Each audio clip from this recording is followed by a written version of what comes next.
तेरी मेरी कहानियाँ से सभी अपडेट पाने के लिए बेल आइकन दबाएं। आज की कहानी है देवर जी, मैं आपके भाई की विधवा हूँ, अंतिम भाग। सगाई के बाद अनुज और गीतांजलि में बातें शुरू हो गई। एक दिन अनुज ने गीतांजलि से उस व्यक्ति के बारे में पूछा तो पता चला उसका नाम अभिषेक है और वह गीतांजलि की बुआ का लड़का है। अनुज ने उसके घर परिवार के बारे में पूछा तो गीतांजलि ने बताया, एक बहन है जिसकी शादी हो चुकी है, छोटा भाई है, उसका भी प्रेम विवाह हो चुका है, पर अभी अभिषेक भैया की शादी नहीं हुई है। अभी तक उन्हें अपनी पसंद की लड़की नहीं मिली है। गीतांजलि हैरान थी कि अनुज अभिषेक भैया के बारे में इतना क्यों पूछ रहा है, पर अनुज ने उसे कुछ नहीं बताया। सबसे अच्छी बात यह थी कि अभिषेक का घर भी इसी शहर में था। उसने अभिषेक के बारे में और जानकारी इकट्ठी करनी शुरू कर दी। पेशे से इंजीनियर अभिषेक शांत और मिलनसार स्वभाव का व्यक्ति था। उसके व्यक्तित्व में किसी प्रकार की कोई बुराई नहीं थी। इधर जल्दी ही अनुज और गीतांजलि की शादी की तैयारियां शुरू हो गई। शादी में भी अनुज का ध्यान गीतांजलि से ज़्यादा अभिषेक पर था। आज भी अभिषेक की नज़रें श्वेता पर ही थी। शादी में जानबूझकर अनुज ने जिद करके श्वेता को गुलाबी रंग का बहुत ही खूबसूरत लहंगा दिलवाया था। सच में श्वेता किसी परी से कम नहीं लग रही थी आज। और अनुज को समझते देर नहीं लगी कि अभिषेक अपना दिल हार बैठा है, पर श्वेता इन सब बातों से बेखबर शादी की जिम्मेदारियों में उलझी हुई है। पर आज अनुज खुश है। उसे अभिषेक पर गुस्सा नहीं आ रहा, बल्कि भाभी पर हैरानी हो रही है कि कोई उन्हें इतने प्यार से निहार रहा है, पर उनका ध्यान पता नहीं कहाँ है। शादी के बाद अनुज ने देखा लगभग हर फोटो में जहाँ भी श्वेता है उसके पीछे अभिषेक भी है। जब गीतांजलि को उसके भाई लेने आए तो अभिषेक भी साथ था। अनुज समझ गया कि वह यहाँ क्यों और किससे मिलने आया है। पर आज श्वेता बहुत व्यस्त थी। खाने की सारी जिम्मेदारी उसी पर थी। आज उसे रसोई में बहुत काम था और बाहर मेहमानों को संभालने की जिम्मेदारी गीतांजलि और माया जी पर थी। अभिषेक बहुत मायूस लग रहा था क्योंकि उसे आए बहुत देर हो गई थी, पर अभी तक उसे श्वेता कहीं दिखाई नहीं दी। अनुज जानता था माँ के रहते भाभी का बाहर आना नामुमकिन है। उसने अभिषेक से कहा, चलिए साले साहब, आपको हमारा घर दिखाता हूँ। यह सुनकर अभिषेक खुश हो गया और अनुज उसे लेकर रसोई में पहुँच गया जहाँ श्वेता काम में लगी थी। श्वेता से मिलवाते हुए अनुज बोला, यह मेरी भाभी है श्वेता, और भाभी यह है अभिषेक, गीतांजलि के भाई। अभिषेक ने आगे बढ़कर श्वेता को नमस्ते कहा तो बदले में श्वेता ने भी नमस्कार कहा और अपने काम में लग गई। अनुज अभिषेक को सारे घर में घुमाता हुआ छत पर ले आया। मौका पाकर अनुज ने अभिषेक से पूछा, क्या शादी करोगे मेरी भाभी से? अभिषेक को लगा जैसे उसकी चोरी पकड़ी गई है, पर अगले ही पल उसने खुद को संभालते हुए कहा, हाँ। उसकी हाँ में दृढ़ता थी। अनुज बोला, पर यह इतना आसान नहीं, क्या तुम जानते हो वह विधवा है? अभिषेक बोला, मुझे इससे कोई फर्क नहीं पड़ता। अनुज ने पूछा, पर अपने परिवार वालों को कैसे मनाओगे? अभिषेक बोला, मुझे यकीन है मैं उन्हें अपनी बात अच्छे से समझा सकता हूँ, पर क्या तुम्हारे घर वाले तैयार होंगे? अनुज, समस्या हमारे घर वालों की नहीं, भाभी की है। उन्हें मनाना सबसे ज़रूरी है, पर तुम चिंता मत करो। अगर तुम सच में उन्हें प्यार करते हो तो मैं तुम्हारे साथ हूँ। मैं भी चाहता हूँ उनके जीवन से यह उदासी और कालिमा विदा हो जाए, उनके जीवन में फिर से खुशियाँ लौट आएँ।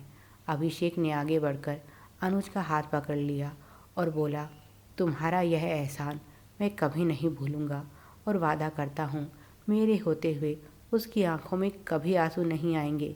दोनों एक दूसरे के गले लग गए।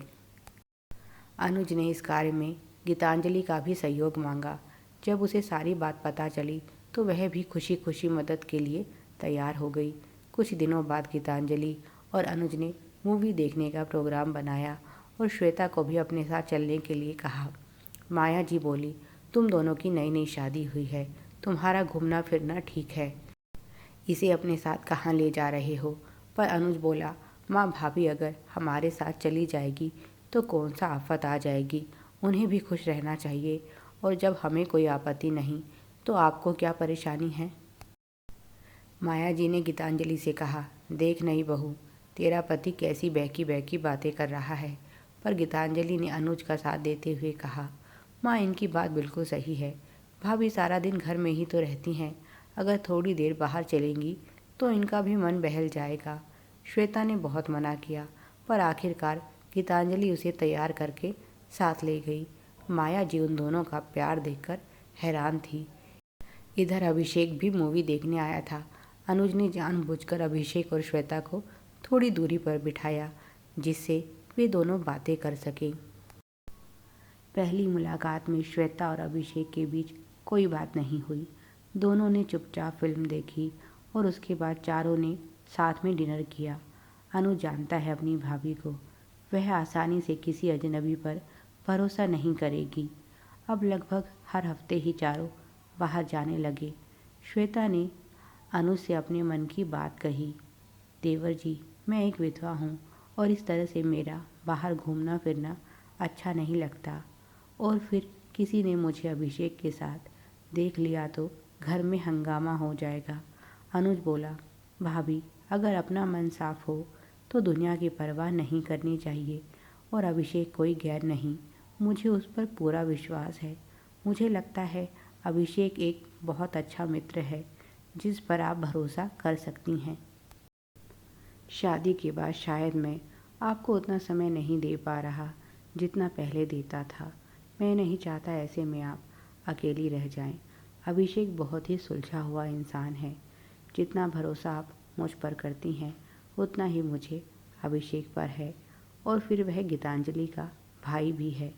एक सच्चे मित्र की ज़रूरत तो हम सभी को जीवन में होती है। कब तक आप खुद को घर की चार दीवारी में बंद करके सज़ा देती रहेंगी?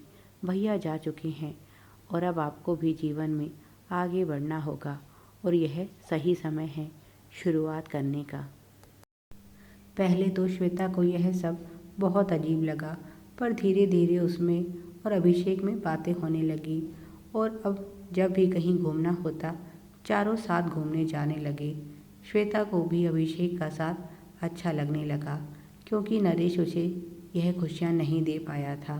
श्वेता चंचल स्वभाव की बातूनी लड़की थी, पर शादी के कुछ ही समय बाद नरेश बीमार हो गया और श्वेता धीर गंभीर औरत में परिवर्तित हो गई, जिसका केवल एक ही लक्ष्य था, अपने पति की सेवा।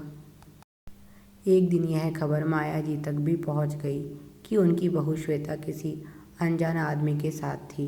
बस फिर क्या था, माया जी ने सारा घर सर पर उठा लिया और अनुज से पूछा, श्वेता को तुम लोग अपने साथ लेकर जाते हो तो यह किसी और आदमी के साथ कैसे घूम रही थी? सच सच बताओ, क्या चल रहा है? अनुज ने सारी बात खुलकर बता दी, और यह भी बता दिया कि जल्दी ही श्वेता और अभिषेक शादी करने जा रहे हैं। यह सुनकर माया जी शुरू हो गई और ना जाने श्वेता को क्या क्या कहने लगी। श्वेता बोली, देवर जी, यह आप क्या कह रहे हैं? क्या आप भूल गए मैं आपके भाई की विधवा हूँ? अनुज बोला, तभी तो भाभी मेरे लिए आपकी शादी करवाना बहुत ज़रूरी है। माया जी बोली, आया बड़ा भाभी वाला, मैं भी देखता हूँ कैसे होती है यह शादी। अनुज बोला, आपको तो खुश होना चाहिए कि आपको ईश्वर ने अपनी गलती सुधारने का एक मौका दिया है। माया जी बोली, कैसी गलती? मैंने कोई गलती नहीं की। अनुज बोला, भूल गई? कैंसर से जूझते हुए अपने बीमार बेटे की शादी तुमने इस मासूम लड़की से करवाकर इसकी सारी खुशियाँ छीन ली। तुम्हें बहू नहीं, बेटे के लिए आया चाहिए थी जो दिन रात उसकी सेवा कर सके। तुम अच्छे से जानती थी कि नरेश भैया का बचना बहुत मुश्किल है, फिर भी तुमने यह शादी करवाई और इस लड़की की ज़िंदगी खराब कर दी। इस बेचारी को तो यह भी नहीं पता कि शादी होने से पहले ही इसकी किस्मत में विधवा होना लिखा जा चुका था। यह सुनकर श्वेता भी हैरान रह गई। उसे भी नहीं पता था उसके साथ शादी के नाम पर इतना बड़ा धोखा हुआ है। अनुज बोला, हाँ भाभी, इसीलिए मैं चाहता हूँ तुम अभिषेक का हाथ थाम कर अपनी नई जिंदगी की शुरुआत करो, क्योंकि नरेश भैया से तुम्हारी शादी सिवाय धोखे के और कुछ नहीं थी। इसीलिए अब तुम इनकी गलती की सज़ा और नहीं भुगतोगी। माया जी हैरान थी कि यह सारी बातें अनुज को कैसे पता चली। उन्होंने चिल्लाते हुए कहा, यह सब झूठ है, मेरा बेटा बिल्कुल ठीक था। अनुज बोला, चिल्लाने से तुम्हारा झूठ सच नहीं हो जाएगा। वह बोला, भाभी अभिषेक तुम्हें चाहता है और मुझे लगता है तुम्हें उससे अच्छा जीवन साथी नहीं मिल सकता। अब तुम सारी सच्चाई जान गई हो, इसीलिए अपने भविष्य का खुद फैसला करो। आप पर कोई दबाव नहीं है और अब आप अभिषेक को मुझसे ज़्यादा जानती हैं। श्वेता बस रोए जा रही थी, उसे कुछ समझ नहीं आ रहा था। कुछ दिन तक घर में बहुत शांति रही, पर एक दिन अचानक अभिषेक घर आ गया और सीधा श्वेता के पास पहुंचा और बोला, मैं तुम्हें लेने आया हूं, हम आज ही शादी कर रहे हैं। श्वेता बोली, नहीं अभिषेक, मैं ऐसा नहीं कर सकती, तुम्हारे घर वाले। अभिषेक बोला, मेरे घर वाले इस समय मंदिर में हमारा इंतज़ार कर रहे हैं। तभी कमरे में गीतांजलि आई और उसके हाथ में बहुत सुंदर साड़ी थी। तभी अनुज आया और बोला, भाभी तुम हमेशा से मुझे अपना छोटा भाई मानती आई हो, आज मुझे अपने भाई होने का फ़र्ज़ निभाना है। गीतांजलि ने श्वेता को तैयार किया और सभी मंदिर पहुंच गए, जहां अभिषेक का परिवार पहले से मौजूद था और सादगी से उन दोनों की शादी हो गई।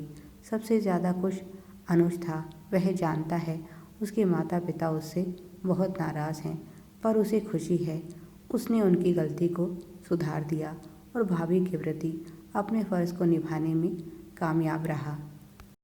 Please like, share and subscribe. Thanks for watching.